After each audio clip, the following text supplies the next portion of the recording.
আমাদের সকল মুসলমানের একটা কথা যে হুজুররা এক এক হুজুর এক এক কথা বলে, কোথায় যাব, কি করব, হুজুরদেরই ঠিক নেই। তো ভাইরা, এটা খুব ভালো কথা, হুজুররা খারাপ, এতে সন্দেহ নেই। আপনি যখন আসরের নামাজের পরে বাজারে গেলেন থলেটা হাতে করে, আপনি মনে করেন মাছের দোকান, মাছের মার্কেটে অথবা গোশতের মার্কেটে বা আলুর মার্কেটে ঢুকলেন, প্রত্যেক দোকানদার ভাই আমার ভাই স্যার আসেন, স্যার আসেন, আমার কাছে ভালো আছে, আমার কাছে ভালো আছে, আমার অমুক জায়গায় তমুক জায়গায় বলতে থাকবেন। আপনি যেহেতু এক এক দোকানদার এক এক কথা বলছে, আপনি থলে হাতে করে আস্তে করে বাড়ি চলে আসবেন। কি করব, দোকানদারে এক একজন এক এক কথা বলে, বাজার আর করবো না। এরকম মানুষ কি বাংলাদেশে পাওয়া যাবে ভাই? যাবে না। আপনি কি করবেন? যে যাই বলুক, আপনি প্রথমত দোকানদার চয়েস করবেন যে কোন দোকানে ঢুকবেন। দোকানে ঢুকলে হলো না, দোকানে ঢোকার পরে যখন দোকানদার, আপনি মোটামুটি ভালো দেখে একদম দোকানে ঢুকলেন, যেন আশা করা যায় ভালো মাল পাওয়া যাবে। দোকানদার কি করলো, একেবারে দাড়ির পাল্লাটা এরকম ঢুকিয়ে দিয়ে 3 কেজি আলু একবারে তুলে দিল। আপনি বললেন না নামান, আমি বেছে নেব। আপনি একটা একটা করে বেছে নেন, পেঁয়াজ, আলু, টমেটো, কাঁচামরিচ, মাছ আপনি বেছে নেন। আপনি দোকান যাচাই করার পরেও পণ্য যাচাই করেন, যাচাই ছাড়া পণ্য নেন না।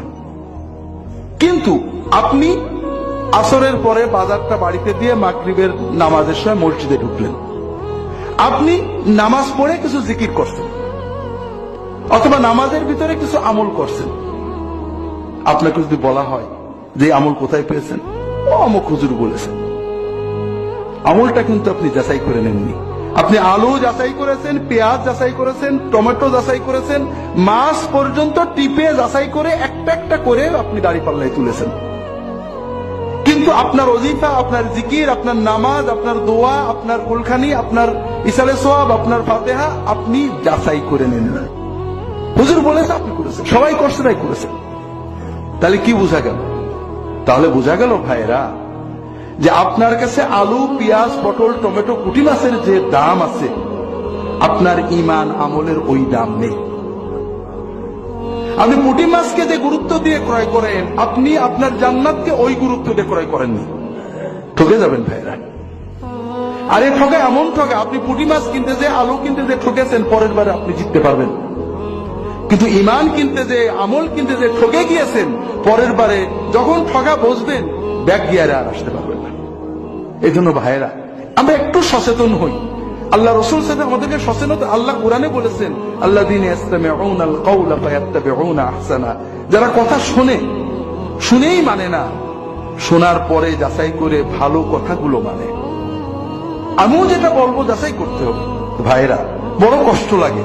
আপনারা আলু, পটল, পেঁয়াজ যাচাই করেন, একটা জমি কিনতে গেলে দলিল যাচাই করেন, ঔষধ কিনতে গেলে আপনারা কোম্পানি খোঁজেন। এখন ডাক্তার ওষুধ লিখে দিলে তাও কোম্পানি কি স্কয়ার নাকি কোন ফার্মা, কি ফার্মা, আর ভালো ওষুধ খোঁজেন।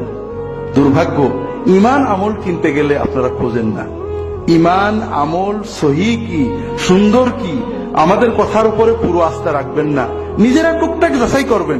যাচাই করার মাধ্যমে, হ্যাঁ, আপনি যখন 5 বার এক ডাক্তারের কাছে চিকিৎসা করাবেন, 5 বার এক দোকান থেকে মাল কিনবেন, যখন দেখবেন যে না মানের মাল দেয়, আপনি 10টা যাচাই করবেন, 2টো যাচাই ছাড়াও নিতে পারবেন। তবে চিন্তা থাকবে যে যে কেউ ভুল করতে পারে। এটা হলো আমাদের বাঁচার উপায় ভাইয়েরা। সমাজে প্রতারণা থাকবে, ধোঁকাবাজি থাকবে, সব ক্ষেত্রে আইনে আছে, কোর্টে আছে, রাজনীতিতে আছে, মার্কেটে আছে। কিন্তু তাই বলে তো আমি আমার ইমানকে অবহেলা করতে পারি না। ভাইয়েরা, ঝিনেদার শহরে 1 কাঠা জমি কিনতে গেলে আপনারা কারোর কথার উপর বিশ্বাস করেন না। নিজেরা দলিল দেখেন, পিঠ দলিল দেখেন, মানে বর্তমান রেকর্ড দেখেন, আগের রেকর্ড দেখেন, সেই কতজন সাল বলে সেই সালের রেকর্ড দেখেন। এরপরে আবার রেজিস্ট্রি অফিসে খোঁজ নেন আগে কারোর বিক্রি হয়েছে কিনা। 2 লাখ টাকা, 5 লাখ টাকা, এই 5 লাখ টাকা দেওয়ার আগে আপনি কত যাচাই করেন, নিজে যাচাই করেন, উকিল দিয়ে যাচাই করেন, আবার নিজেও দেখেন, ভালো করে বোঝার চেষ্টা করেন, 2-4 জনকে দিয়ে যাচাই করেন। কিন্তু ভাইরা, জান্নাতের 1 কাঠা জমি কেনার জন্য কোনো যাচাই না করে মানুষদের হাতে ইমানটা তুলে দেন। এতে বোঝা যায় যে জান্নাত আপনার কাছে দাম নেই। দুনিয়ার 1 কাঠা জমির যে দাম, জান্নাতের 1 কাঠা জমির আপনি সেই দাম দেন না। আর আপনি গোড়াতেই যেহেতু অবহেলা করেছেন, ঠকার সম্ভাবনা খুবই বেশি। দুনিয়ায় আপনাকে 1 কাঠা জমি বেচে যে ঠকাতে চায়, আর জান্নাতের জমির নামে আপনাকে যে জাহান্নামে নিতে চায়, এই 2 জনের ভিতরে শক্তিশালী বুদ্ধিমান বেশি হলো যে আপনাকে জান্নাতের নামে জাহান্নামে নিতে চায়। বড় বড় দুশ্মন। ইন্নাশ শাইতানা লাকুম আদুউম মুবিন, সবচেয়ে বড় দুশ্মন, যে 24 ঘন্টা তার লক্ষ লক্ষ অনুসারীদেরকে নিয়ে আমাদেরকে জাহান্নামে নেওয়ার জন্য চেষ্টা করছে। এমন তো নয় যে আল্লাহ তাআলা আমাদেরকে হাওয়ার উপর ছেড়ে দিয়েছেন। আমার সামনে বাঁচার অবলম্বন রয়েছে, কোরআন রয়েছে, রাসূলুল্লাহ সাল্লাল্লাহু আলাইহি ওয়াসাল্লামের সুন্নাহ রয়েছে। আমি ধরে চেষ্টা করি, আল্লাযীনা জাহাদু ফীনা লানাহদিয়ান্নাহুম সুবুলানা। আল্লাহ তাআলা বলছেন যে যারা আমার রাস্তায় চেষ্টা করবে আমি অবশ্যই তাদেরকে পথ দেখাবো। আমাকে তো চেষ্টা করতে হবে ভাই। আপনি চেষ্টা করেন, ঠকবেন না। আপনি অবহেলা করেন। আমি বাজারে যাই না ভাই, কারণ দোকানদাররা আমার খুব ঠকায়। একেবারে চেহারা দেখে আমি ঠকে যাই। হুজুর হুজুর আসেন, হুজুর আমার কাছে ভালো আছে, দিয়ে দেয়। পাশে বাহাদুর থাকলে বলে এটা নিয়েন, এটা এটা জন্ডিস আলা মাছ, এটা ক্যান্সার আলা মাছ, এটা ভালো না, এই স্যার ঠিক করে দাও। এই জন্য আমি ভয়ে বাজারে যাই না। তো ভাইরা, বাজারে একবার ঠকছি, অনেক ঠকছি জীবনে, কিন্তু এই ঠকাতে কিছু ক্ষতি হয় না। আজকে 2 লাখ টাকা ঠকছি, আল্লাহ 100 টাকা দিয়ে দেবে। আজকে বাজারে একটা খারাপ জিনিস দিয়ে ফেলে দিছি, কিন্তু কালকে আবার ভালো জিনিস খাবো। কিন্তু দুনিয়াতে আমল করছি, কিয়ামতে সে কঠিন দিনে যদি না পাই, সব হাওয়া হয়ে যায়, তাহলে এর চেয়ে কষ্ট আর থাকবে না। এই জন্য আমার অনুরোধ হলো ভাইয়েরা, যে সবকিছু নিজেরা যাচাই করার চেষ্টা করো। নিজেরা পারবেন না, যারা 5 জনকে প্রশ্ন করবেন, ভাই এটা কি, কোথায় আছে, কোন হাদিসে, কোন কিতাবে, দেখান আমাকে।